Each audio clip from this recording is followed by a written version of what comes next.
कुछ बातें करनी है तुमसे, एक शाम फुर्सत से आना, मैं अपने ख़याल लाऊंगा, तुम वक्त लेते आना।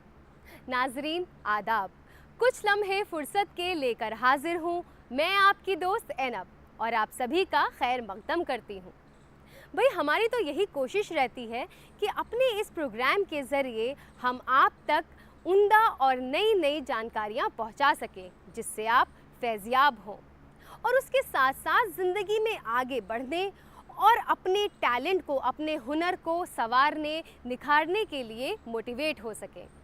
तो चलिए आज आपको एक ऐसी ही शख्सियत से मुलाकात करवाते हैं, एक ऐसी खातून जिन्होंने ज़िंदगी की राह में बहुत सी मुश्किलात का डटकर सामना किया है और सिर्फ इतना ही नहीं, दूसरी ख़वातीन की ज़िंदगी में एक अहम किरदार निभाया है, उन्हें सपोर्ट किया है, उन्हें मोटिवेट किया है। तो चलिए मुलाकात करते हैं शाइस्ता साहिबा से। जैसे कि आप जानते हैं कि हम आपको मोटिवेशनल स्टोरीज़ भी बताते हैं, तो चलिए आज हम ऐसी ही शख्सियत से मुलाकात करते हैं, शाइस्ता साहिबा। शाइस्ता साहिबा, आपका खैर मकदम है। शुक्रिया। आप हमारी नाजरीन को अपने बारे में तफसील से बताएं। आप कहाँ से हैं, आपने ज़िंदगी में क्या किया है और क्या पढ़ाई की है, और जो कुछ भी आप अपने बारे में बताना चाहें। बिल्कुल, आप सभी को मेरा आदाब है। मेरा नाम शाइस्ता खान है और मैं एक गवर्नमेंट टीचर हूँ, बच्चों को पढ़ाती हूँ मैं। और हमारे जो गांव ग्रामीण परिवेश में विद्यालय होते हैं ना, वहाँ पे पढ़ाती हूँ मैं। और अगर मैं अपने बारे में शुरू से बताऊँ तो देखो, स्ट्रगल तो सभी की लाइफ में रहता है, किसी में पहले, किसी के बाद में, किसी का कम, किसी का ज़्यादा। तो जाहिर सी बात है, मेरे साथ भी ऐसा हुआ है। मैंने भी काफ़ी स्ट्रगल किया है। सबसे पहले तो अपनी पढ़ाई से रिलेटेड जब मैं पढ़ती थी तो हमारे यहाँ पे ग्रामीण क्षेत्र था वो, जहाँ पे हम रहते थे पहले, तो वहाँ पे पढ़ाई के लिए मुझे बहुत स्ट्रगल करना पड़ा।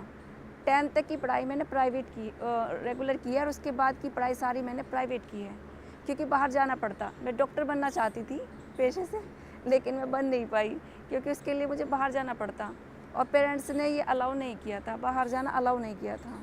तो फिर उसके बाद की सारी पढ़ाई मैंने प्राइवेट की है और माशाल्लाह से वैसे नंबर अच्छे आते थे मेरे। और फिर ग्रेजुएशन कंप्लीट करने से पहले मेरी शादी हो गई।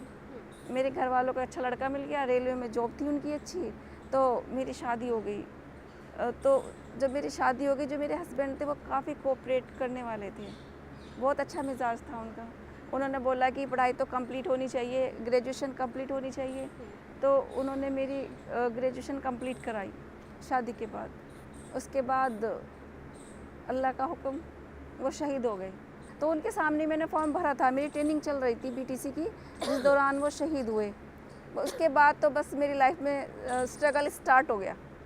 स्ट्रगल भी बहुत टफ स्टार्ट हुआ। ससुराल वालों ने सपोर्ट नहीं किया मुझे। एक बेटा था मेरे पास, जब वो शहीद हुए मेरा बेटा 1 साल का उसी महीने में हुआ था। बस फिर तो अपने बेटे के साथ, समाज के साथ, घर के साथ, परिवार के साथ, हर जगह स्ट्रगल स्टार्ट हो गया। मायके वालों ने काफ़ी सपोर्ट किया, मम्मी ने, पापा ने, मेरी सिस्टर ने, भाइयों ने, सब ने काफ़ी सपोर्ट किया मुझे। जैसे मेरा बच्चा छोटा था तो मैं तो ट्रेनिंग में चली जाती थी, ऑल डे बाहर ही रहती थी, तो उस दौरान मेरे से जो छोटी बहन है वो उसको संभालती थी, वो इसको रखती थी। मतलब उसने मुझे एहसास नहीं होने दिया कि मेरे एक छोटा बेबी है और मैं अपना वक्त ज़्यादा उसको देना पड़ता मुझे। लेकिन वो मेरी बहन ने कहा कि आप अपनी पढ़ाई कंप्लीट करो, इसको हम संभालेंगे। तो इस तरह से चलता गया। फिर मेरी ट्रेनिंग कंप्लीट हो गई, मेरी जॉब लग गई। मैं शामली ज़िले में फ़र्स्ट जॉइनिंग हुई मेरी, शामली ज़िले में खेड़ी करमो गाँव में 5 साल रही हूँ मैं वहाँ पर। तो वहाँ पे जॉब करने लगी मैं। फिर धीरे धीरे लाइफ थोड़ा सही होने लगी, क्योंकि एकदम से सब कुछ डिस्टर्ब हो गया था। फिर मैंने देखा कि नहीं, लाइफ में तो बहुत कुछ है। और फिर अपने बेटे की तरफ को देखा, मुझे इसके लिए जीना है, और जैसे मेरे साथ हुआ है किसी के साथ ना हो, दूसरों को मुझे समझाना चाहिए।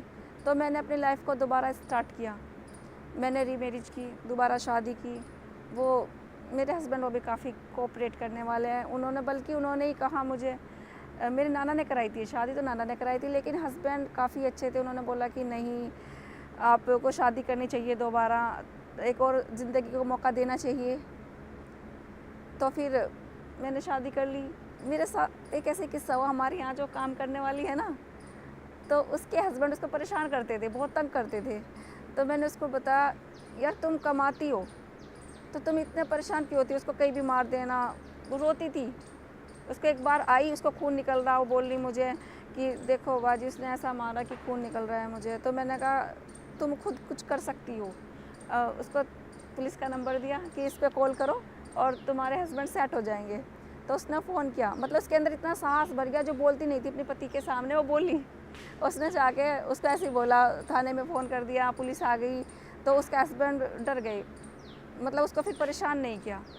तो मुझे लगा कि नहीं, हाँ मैं इस तरह से कर सकती हूँ, लेडीज़ की मदद कर सकती हूँ इस तरीके से, ताकि कोई परेशानी ना हो। तो मैं पढ़ाती हूँ, फिर जैसे स्कूल में जाती हूँ, मैं वहाँ देखती हूँ कि लड़कियाँ 8th क्लास करने के बाद पढ़ाई छोड़ देती हैं। तो मैं उनके घर जाती हूँ, उन्हें समझाती हूँ। ग्रामीण परिवेश का स्कूल है ना, तो मोस्टली वहाँ क्या होता है कि गरीब तबके के बच्चे आते हैं, वो बोलते हैं कि हम काम करने जाते हैं, छोटे बच्चे हैं, ये इसको संभालेगी, तो पढ़ाई रुकवा देते हैं। तो मैं उनसे मिलने गई, मैंने उनके पेरेंट्स को समझाया कि नहीं आप ऐसा मत कीजिए, अपनी बेटी की पढ़ाई मत छुड़वाइए। आप मुझको देखिए, अगर मैं पढ़ी लिखी ना होती तो कामयाब होती, नहीं होती, मैं कुछ भी नहीं कर सकती थी। आज पढ़ी लिखी हूँ शायद, इसीलिए मैं यहाँ पर हूँ और मैं तुम तक भी पहुँची हूँ। तो तुम्हें अपनी बेटियों को पढ़ाना चाहिए, स्कूल भेजना चाहिए। वैसे इसका काफ़ी फ़र्क पड़ा, लड़कियाँ स्कूल आने लगी, और जिन्होंने पढ़ाई छोड़ी थी जिन लड़कियों ने, वो दोबारा उन्होंने स्कूल ज्वाइन कर लिया। और एक के घर गई मैं, उसने बोला कि हम कैसे पढ़ाएं, हमारे पास पैसे नहीं हैं। तो मुझे थोड़ा दुख हुआ, मैंने कहा कोई बात नहीं, आप अपनी लड़की को भेजिए, 8th क्लास तक तो फ्री होता है सब कुछ, कोई पैसा नहीं देना पड़ता, गवर्नमेंट ने बहुत सारी सुविधाएं दे रखी हैं। और उसके बाद 9th 10th में एडमिशन कराना है, तो भाई जो मुझसे हेल्प होगी मैं करूँगी। तो मैं उसको लेके गई, स्कूल में लेके गई और उसका एडमिशन कराया लड़की का। तो वो बहुत खुश हुई, मतलब उसे बहुत अच्छा लगा। उसकी खुशी देख के मुझे बहुत रिलैक्स हुआ कि कहीं ना कहीं मैंने अपने आप को, हाँ, सेटिस्फाई किया। तो मोस्टली तो मेरा काम यही रहता है कि गांव में जाके बच्चों को, लड़कियों को समझाना। मैं जो मेनली मतलब लड़कियों के लिए खासकर, कि जो कम उम्र में शादी करते हैं, उन्हें जाके समझाती हूँ कि आपको ऐसा नहीं करना चाहिए। गांव में एक लड़की थी, उसके पेरेंट्स उसकी शादी जल्दी करना चाहते कि कम से कम लड़की 18 साल की तो हो, 18 साल की हो जाए उसके बाद आप शादी कीजिए। वो मान गए।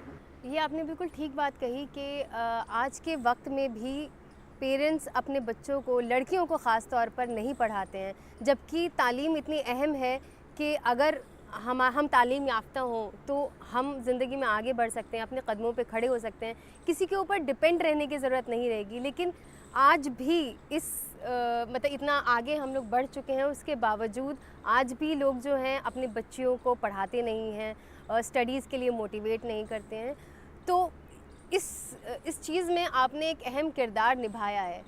लेकिन मैं वापस जाना चाहूँगी, आपकी ज़िंदगी में बहुत सारे उतार चढ़ाव रहे हैं। वापस मैं वहीं जाना चाहूँगी जहाँ आपकी शादी हुई, उसके बाद में आपके हस्बैंड का इंतकाल हो गया। तो उस दौरान आपने अपने आप को किस तरह से मोटिवेट किया? क्योंकि वो जॉन साहब का वो एक शेर याद आता है मुझे कि जो गुजारी न जा सकी हमसे, हमने वो ज़िंदगी गुजारी है। तो अगर मैं बात करूं कि आपने ख़ुद को किस तरह से अपने पैरों पे खड़ा किया, अपने आप को मोटिवेट किया, या फिर कुछ लोग या फिर कुछ हादसे ऐसे ज़िंदगी में होते हैं, या फिर कुछ लम्हे ऐसे होते हैं जब हमें लगता है कि नहीं, मुझे आगे बढ़ना है, मुझे ये काम करना है, मुझे हिम्मत जुटानी है। तो उस बारे में थोड़ा-सा आप हमें बताइए। हाँ, बिल्कुल। देखो, जैसे कि आपने बोला, मेरी लाइफ में काफ़ी मतलब एक तरह से थम गई, रुक गई थी मेरी लाइफ। मैं तो अपने होश में भी नहीं थी। काफ़ी दिनों बाद होश आया कि नहीं, सब हो गया। फिर मेरा एक छोटा बेटा, 1 साल का बेटा, उसकी तरफ को देखा कि ऐसा तो लाइफ काफ़ी मतलब इतना ज़्यादा कि ससुराल वाले एकदम से ख़िलाफ़ हो गए, और मेरा बेटा छोटा। तो उस वक्त मुझे अपने शौहर की बातें याद आई, जो मुझसे वो करते थे। आपने बोला ना वो लम्हा, वो पल, हाँ, था मेरे पास। उन्होंने जो मुझे बताया था, जो सिखाया था, उन्होंने बोला था मुझे कि तुम स्ट्रॉन्ग हो, तुम कर सकती हो। वो मुझसे हमेशा मुझे स्ट्रॉन्ग बनाने की बातें किया करते थे, हमेशा से। वो चाहते थे कि मैं एक स्ट्रॉन्ग लेडी बनूं। हालांकि मैं उनके सामने नहीं थी, बहुत नाजुक थी उस टाइम। तो अपना खाया पिया, मज़ा किया, इश्क, बस इतना ही, उससे ज़्यादा कुछ नहीं था। लेकिन जब मैं परेशान थी और ये सोचा कि कैसे होगा, अब कैसे होगा।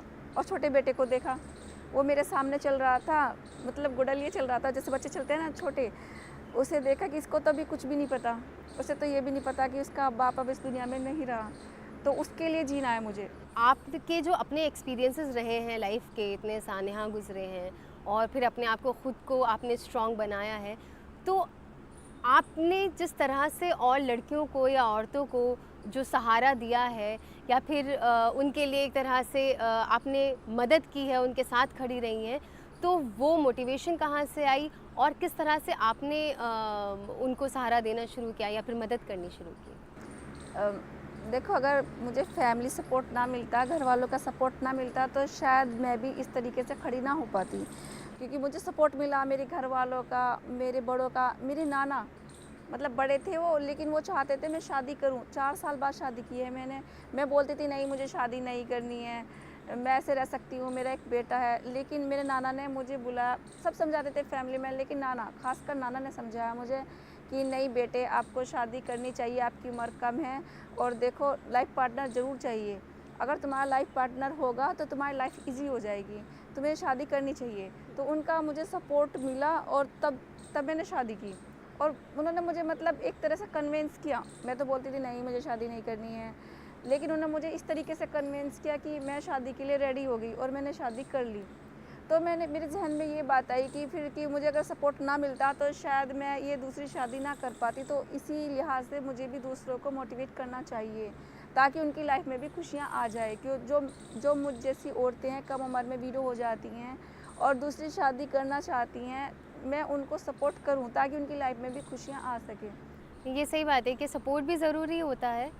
सपोर्ट के साथ साथ मुझे लगता है कि हम खुद भी अगर अपने खुद मुख्तार अगर हम हों, अपने पैरों पे खड़े हो सकते हों, पढ़ाई उसके लिए बहुत ज़्यादा ज़रूरी है। Education is the must. सबसे फर्स्ट मेरा जो है फर्स्ट मोटो यही होता है, education. Education is the must for everyone. अगर जिस मुकाम पे आज आप हैं और दूसरों की भी मदद कर रही हैं, आप ख़ुद भी एक इंडिपेंडेंट लेडी हैं, अगर मैं आपसे कहूँ कि आप पलट के जब अपनी ज़िंदगी की तरफ देखती हैं तो आपको क्या महसूस होता है और आपके दिमाग में क्या चीज़ आती है? जब मैं पलट के देखती हूँ तो मुझे ऐसा लगता है कि हाँ, मैं अब ज़्यादा इंडिपेंडेंट हूँ, आत्मनिर्भर हूँ। मैं अब जो सोचती हूँ मैं उसको कर लेती हूँ। अब सपोर्ट की ज़रूरत नहीं है। पिछले टाइम में सपोर्ट की ज़रूरत थी। शायद सपोर्ट लेके, जैसे कि पहले मेरे हस्बैंड ने मुझे सपोर्ट ना किया होता तो मैं शायद आगे बढ़ ना पाती। उनकी बातें, उनके साथ बिताए वो लम्हे, उन्होंने मुझे आगे बढ़ने के लिए मोटिवेट किया। फिर उसके बाद जो मेरे दूसरे हस्बैंड हुए, उन्होंने मुझे हमेशा सपोर्ट किया और आज मैं दूसरों को सपोर्ट कर सकती हूँ। जैसे आपने बताया कि आपने बहुत सारी लड़कियों को सपोर्ट किया है, मोटिवेट किया है पढ़ाई करने के लिए और उसी तरह से उनके घर वालों को भी आपने तैयार किया है कि उन्हें पढ़ाई की तरफ उनका रुख करें, आगे की पढ़ाई के लिए उन्हें मोटिवेट करें। तो कोई ऐसा इंसिडेंट जो आपके सामने गुज़रा हो या फिर कोई भी एक्सपीरियंस आपका जब आप इन लोगों से बात करती हैं या फिर किसी स्टूडेंट से या किसी पेरेंट से? नहीं, एक लड़की थी तो उसके घर वाले बहुत गरीब थे। उसके बाप को कैंसर था, शादी करना चाह रहे थे अपनी बेटी की। तो मैं उससे मिली तो उन्होंने बताया कि हम कैसे करें शादी, हम फाइनेंशियली इतने मजबूत नहीं हैं। तो मैंने कहा ठीक है, मैंने कहा मैं करवाती हूँ। मैंने सोचा चलो ये भी करती हूँ, लड़कियों की शादी करवाती हूँ जो गरीब लड़कियाँ हैं। तो मैं उसको लेके आ गई अपने पास कि ठीक है चलो मैं कराती हूँ उसकी शादी। तो मैंने घर आके सोचा अल्लाह, मैंने इतनी बड़ी जिम्मेदारी ले ली, कैसे कंप्लीट होगी इतनी शादी का? तो देखो एक बहुत बड़ा मसला होता है, फाइनेंशियली भी पैसा चाहिए होता है। और मैं टीचर हूँ ठीक है, लेकिन अल्लाह का शुक्र है फिर भी इतना पैसा चाहिए। मैंने सोचा अल्लाह कैसे होगा, इतना पैसा तो अभी मेरे पास है भी नहीं, किस तरह से होगा? तो मैंने फैमिली में बैठ के डिस्कस किया कि अब कैसे किया जाए। मेरे भाई बहन, देवर, नंद, तो सबसे इस बारे में बात की कि मैं ऐसे ऐसे कर रही हूँ और बताओ कैसे करूँ। तो उन्होंने कहा, पहले थोड़ा घबरा रही थी मैं कि मैंने जिम्मेदारी तो ले ली, अब कैसे होगा। लेकिन अल्लाह ने ऐसी मदद की कि मेरे भाई बहन, मेरे घर वाले, मेरी नंद, देवर सब, और भाभी ये तो बहुत अच्छा काम है, बहन तुम करो और हम तुम्हारे साथ में। मैंने कहा वाह अल्लाह तेरा शुक्र है। पहले तो मैंने सोचा था कि कैसे होगा और फिर मतलब इतना स्मूथली इजीली होता चला गया कि बहन मैं ये चीज़ दे रहा हूँ, मेरा देवर भाभी मैं ये ला रहा हूँ, मेरी नंद कि भाभी तुम करो, आगे बढ़ो, हम सपोर्ट कर रहे हैं, हम देंगे सामान। तो हर चीज़ अवेलेबल हो गई और शादी इतनी अच्छी शादी हुई ना, बहुत अच्छी शादी हुई। मैं इमेजिन नहीं कर सकती थी पहले कि इतना अच्छा हो जाएगा, लेकिन सबके सपोर्ट से। और मेरे हस्बैंड वो तो इतने खुश हो गए कि कोई बात नहीं, चलो जितना हमसे होगा हम करेंगे। और अल्लाह ने इतना अच्छा करवा दिया ना, बहुत अच्छा करवा दिया। फिर उसके बाद भी फिर मैं शादी करवाने लगी। जैसे कोई जो भी गरीब लड़की होती है ऐसे जिसकी मैं मदद कर सकती हूँ, तो मैंने अपने तरीके से की है। अगर इंसान ईमानदारी से अपना सारे काम करे ना, तो उसमें भी बहुत कुछ होता है करने के लिए। जैसे देखो मैं पढ़ाती हूँ बच्चों को, तो मैंने बच्चों को पढ़ाई के लिए उनको इंटरेस्ट पैदा करने के लिए नए नए नवाचारों का प्रयोग किया और उसका बहुत इफ़ेक्ट हुआ है। जो नवाचार किए मैंने बच्चों के ऊपर, उसका बहुत इफ़ेक्ट हुआ है, जिससे बच्चों की उपस्थिति बढ़ी है, स्कूल में एडमिशन बढ़ा है। और बच्चों को नए नए तरीके से अगर हम पढ़ाते हैं तो उनके समझ में बहुत जल्दी आ जाता है और बहुत जल्दी कवर करते हैं और उन्हें अच्छा भी लगता है, स्कूल में आना अच्छा लगता है। और जैसे मैं नवाचार करती रहती हूँ, तो मेरे नवाचार आगे भी सिलेक्ट हुए हैं, लखनऊ में भी सिलेक्ट हुए हैं और लोगों ने बहुत पसंद किए हैं। उन्होंने कि वाह ये कुछ हटके है, तो वो भी है। और एजुकेशन में तो जैसे मैंने सब किया है, तो मुझे मेरे डिपार्टमेंट ने भी कई अवार्डों से मुझे सम्मानित किया है। बहुत बहुत शुक्रिया। तो नाज़रीन, अपने लिए रास्ता तलाश कर, चाहे कितनी ही मुश्किलें हों, कितनी ही परेशानियां हों, अपने आप को मजबूत बनाए रखना है और हताश नहीं होना है। हताश नहीं होना है। बहुत बहुत अपनी मुश्किलों से हारना नहीं है। बिल्कुल, बहुत बहुत शुक्रिया। तो आपका भी बहुत बहुत शुक्रिया, आपने मुझे इस तरह समझाने का मौका दिया। तो ये थी शाइस्ता खान, जिन्होंने हमारे साथ अपनी मोटिवेशनल स्टोरी शेयर की। तो चलिए अब बढ़ते हैं जायके की तरफ। कहते हैं कि लोगों के दिल का रास्ता पेट से होकर गुजरता है और आपके दिल तक पहुंचने के लिए हम आपको लेकर चलते हैं कुछ बेहतरीन जायके का लुत्फ उठाने। हम बनाएंगे कुछ साबूदाना की टिक्की। आप आलू टिक्की तो हमेशा ही बनाते हैं, मगर साबूदाना की टिक्की थोड़ी हेल्दी है और उसको आप आराम से टिफ़िन में पैक कर लीजिए, शाम के चाय के साथ खा लीजिए। बहुत ही अच्छा टेस्ट करता है ये। उसके लिए मैंने क्या किया है, मैंने साबूदाना, एक चीज़ आपको पहले ही करनी पड़ेगी, मैंने साबूदाना को धो के एक छलनी में, एक ऐसे कुछ बड़ी सी छलनी में सोक करके छोड़ दिया था। 4-5 घंटे सोक करेंगे तो साबूदाना आपका पक तो जाएगा मगर आपका खिला खिला रहेगा, वो चिप नहीं होगा। क्योंकि कई बार होता है अगर आप भिगा के छोड़ दें तो चिप हो जाता है। तो आप इसको एक छलनी में डाल के छोड़ दीजिए ताकि वो चिप ना हो, मगर धो के। और 3-4 घंटे वो धीरे धीरे वो पानी सोख करेगा और अच्छा सा हो जाएगा। तो पहली चीज़ ऑफ कोर्स ये सबसे इम्पॉर्टेंट है जो हमें चाहिए, कुछ आलू जो हम ग्रेट करेंगे, मैश नहीं करेंगे, ग्रेट करेंगे, सो कसेंगे इसे, ये हमको और चाहिए। उसके अलावा अगर आपको प्याज अच्छी लगती है तो छोटी बारीक कटी हुई प्याज, धनिया ऑफ कोर्स जो हर चीज़ को बहुत टेस्टी बना देता है, कुछ मिर्च, अगर आपको इसको थोड़ा स्पाइसी बनाना है, बच्चों के लिए बनाना है तो आप स्पाइसी नहीं डाल सकते, ज़रूरी नहीं है। और फाइनली अगर आपका आलू ऐसा नया आलू हो जो चिपके और ना जोड़ पाए एक साथ, तब आप थोड़ा कॉर्नफ्लावर यूज़ कर सकते हैं। तो ये ऑप्शनल है, वो आलू पे डिपेंड करता है कैसा आपका आलू है। तो चलिए शुरू करते हैं। इसके लिए हाथ अपने हाथ धो लीजिए क्योंकि ये आप अपने हाथ से ही बनाएंगे। तो ये पहले मैं ग्रेटेड आलू ले रही हूँ अपने, इसमें मैं अपना भीगी हुई साबुदाना ले रही हूँ, मिर्च और प्याज आपकी मर्ज़ी जितना आपको डालना है, धनिया, और फिर हम मसाले डालेंगे। तो सबसे पहले नमक, हल्का सा हम डाल देते हैं गरम मसाला, धनिया पाउडर, लाल मिर्च और आपका अमचूर। बस अब इसको आप पहले तो हाथ से मिक्स कर लीजिए। आलू आपका बाइंड कर लेगा।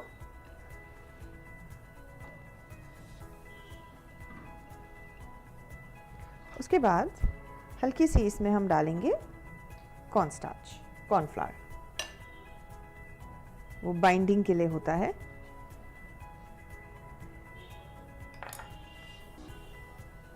ऐसी टिक्कियाँ आप बना के भी रख सकते हैं, ये भी टिफ़िन में बहुत अच्छा एक ऑप्शन है क्योंकि आप इसे बना के फ्रीज़ कर सकते हैं। और मेरे को लगता है छोटी छोटी टिक्की बनाएंगे तो और अच्छा लगता है। बड़ी बड़ी टिक्की बनाने की ज़रूरत नहीं है। इन्हें आप गोल गोल ऐसे छोटे कर लीजिए और हल्के हाथों से आप इन्हें फ्लैट कर दीजिए। हल्के हल्के हाथों से ऐसे फ्लैट कर दीजिए और रखते जाइए। तो ऐसे हम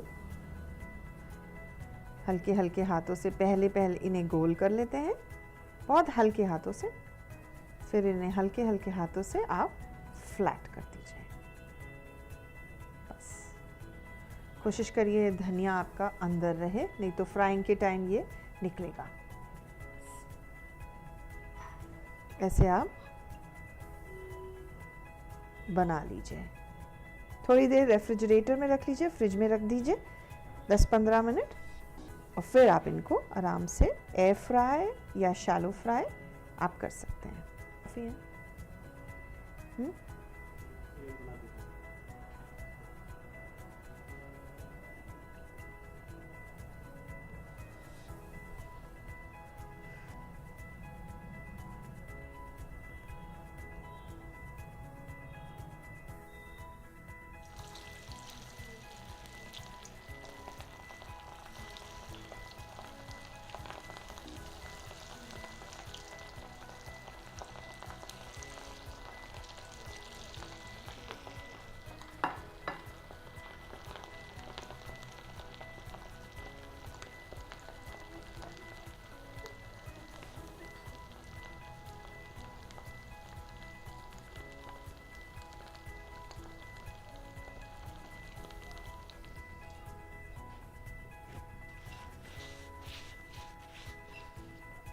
प्लेट एक और ले लेते हैं।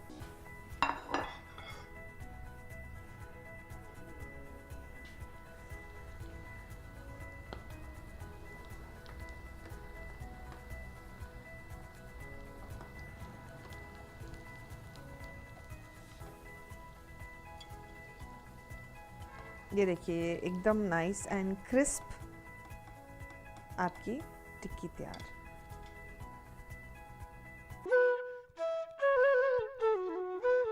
नाजरीन, कैसा लगा आपको हमारा आज का शुमारा?